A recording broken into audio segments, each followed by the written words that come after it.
Just like the aerospace industry, Aviation Week has entered a new period of growth when it comes to space.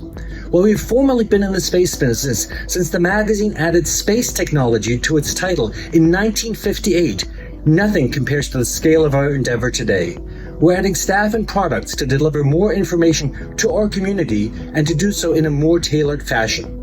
Just in the past few months, we've launched a dedicated space channel in our premium Aviation Week Intelligence Network that you know as AWIN to handle the volume of content our editorial team is producing and to make it easier for the space community to access that information. We've increased the frequencies of our Space Digest newsletter to weekly and have added a dedicated Space Ops column to increase our engagement with you.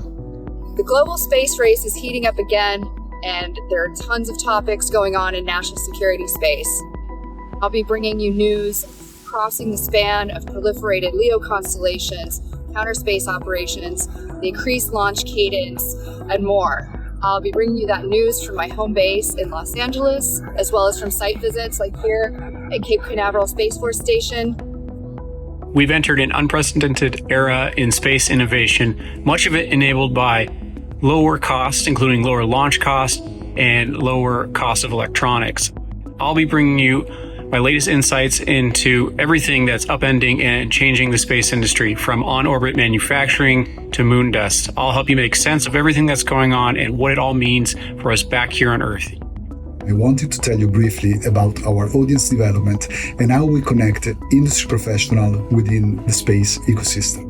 We've invested heavily to deliver you leading insights on mid-3 institutional and commercial space developments, but also on the advances taking place in space technology and the global space economy. With Aviation Week and Aviation Week Intelligence Network, we connect you to top-tier decision makers in governments and companies.